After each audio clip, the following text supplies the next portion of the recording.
हरे कृष्णा, राधे राधे, श्री कुंज बिहारी, श्री हरदास। तो आज हम पढ़ेंगे कार्तिक मास का 14वां अध्याय। तो इस वीडियो को फुल वॉच करिएगा।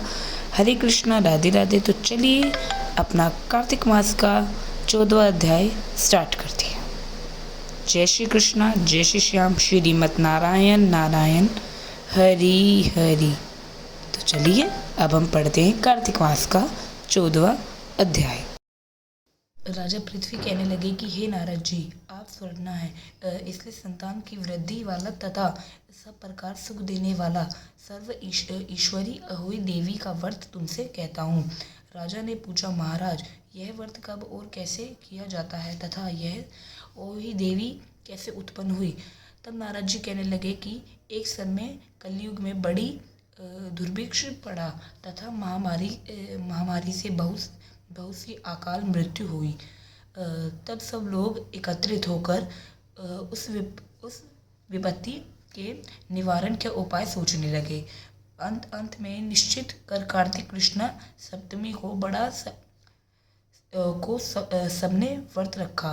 व्रत करते समय सैकाल चामुंडा देवी हाथ में मुंड लिए प्रकट हुई और कहने लगी कि हम रुद्र सहित विहार करने के लिए यहाँ पर आ गए हैं, परंतु सारे संसार में पाप छाया हुआ है।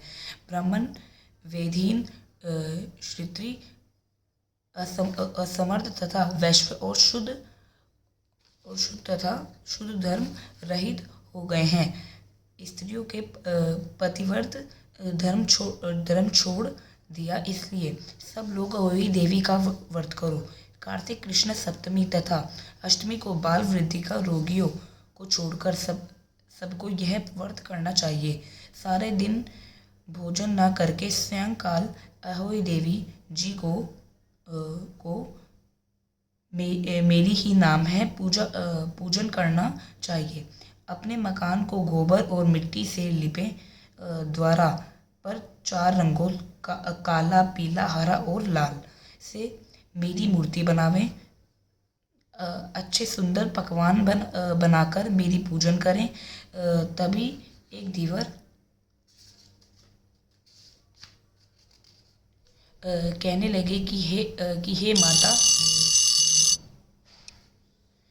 माता, तुम कहने लगी कि हे माता, हम नीच लोगों का कर्तव्य भी बतलाइए। तब देवी ने कहा कि तुम मेरे भक्त हो, सो सब लोग मेरा पूजन करके तेरी संतान को पूजेंगे तो उनकी पूजा सफल होगी, अन्यथा नहीं। मेरी पूजा के बाद कुम्हारिन तथा मालिन की पूजा होगी। ऐसा कहकर देवी अंत ध्यान हो गई। नारद जी कहने लगे कि हे राजन, इस प्रकार देवी के कथनानुसार सबने व्रत और पूजन किया तो सबके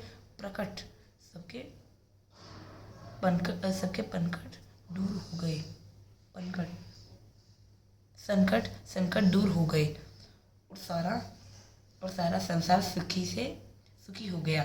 राजा पृथ्वी ने श्री नारद जी से पूछा कि हे मुनि, कार्तिक मास तथा एकादशी तिथि सबसे उत्तम क्योंकि मानी गई है? तब नारद जी कहने लगे कि हे राजन, जो प्रश्न तुमने आज मुझसे पूछा है वही प्रश्न एक समय भी सत्यभामा ने किया था, और जो कुछ उत्तर भी कृष्ण जी ने सत्यभामा को दिया था वही मैं तुमसे कहता हूँ।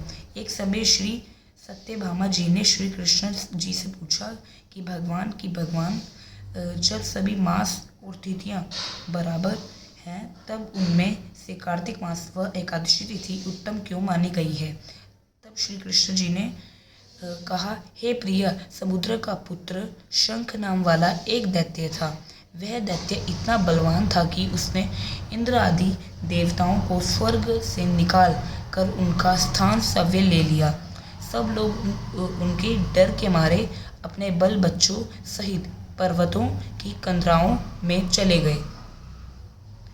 तब उस दैत्य ने सोचा कि मैंने देवताओं का स्थान तो ले लिया, लेकिन वे जीते नहीं गए हैं।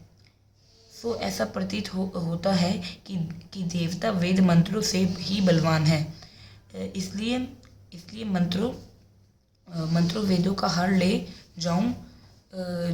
जब उसने ऐसा विचार तो वेद डर के मारे समुद्र में चले गए। तब ब्राह्मणिक सब देवता संसार में वेदहीन समझकर भगवान विष्णु की शरण में गए और उनको जगाने के लिए नमस्कार कर सब सामग्रियों के से भगवान का पूजन किया। तब भगवान प्रसन्न होकर देवताओं से कहने लगे कि हे देवताओं, हम तुमसे अति प्रसन्न हैं। अतः शंख आदि दैत्यों को मारकर चारों वेदों में ले आएंगे। परंतु आज से वेद बीज मंत्रों सहित कार्तिक मास में जल में रहेगा। अतः कार्तिक मास में जो कोई जल से स्नान करेगा उसको यज्ञ के अंत का समान फल मिलेगा और उसके समस्त विघ्न दूर हो जाएंगे। आप लोगों ने क्योंकि एकादशी के दिन हमको जगाया है, अतएव सब तिथियों में एकादशी अधिक मान्य होगी। कार्तिक तथा एकादशी के व्रत हमको अति प्रिय हैं। इतना कहकर भगवान मछली का रूप धारण कर विंध्याचल में निवास करने वाले कश्यप जी की अंजलि में आ गए। कश्यप जी ने उनको कमंडल में डाल दिया। जब कमंडल भर गया तो मत्स्य रूप होकर भगवान कहने लगे कि हमको कोई बड़ा स्थान दो। तब कश्यप जी ने उनको समुद्र में डाल दिया। जब भगवान समुद्र में भी लगे तब मत्स्यावतार भगवान शंखासुर दैत्य को मार कर बद्रीनारायण को आश्रम पर आए। यहाँ आकर भगवान ने देवताओं से कहा कि हमने शंखासुर को मार दिया है। साथ ही ऋषियों से कहा कि आप लोग जाकर समुद्र में से वेदों को ढूंढ लो। तब तक हम देवताओं सहित प्रयाग में निवास करेंगे। तब ऋषियों ने वेदों को 6 अंग, 1 छंद, 2 व्याकरण, 3 कोश, 4 विभाग, 5 ज्योतिष और 6 स्मृति सहित तपोबल द्वारा समुद्र में से ढूंढ निकाला। जिस वेद का जो भाग जिस ऋषि को मिला तब से वह भाग उसी ऋषि का माना गया। फिर सब ऋषि इकट्ठे होकर देवताओं के पास आए। तत्पश्चात ब्राह्मणिक देवताओं ने यहाँ पर अश्वमेध यज्ञ किया। तब प्रयागराज तीर्थराज कहाँ जाने लगा। यहाँ पर स्नान दान इत्यादि करने से अनेक जन्मों के पास नष्ट होते हैं। हरे कृष्ण।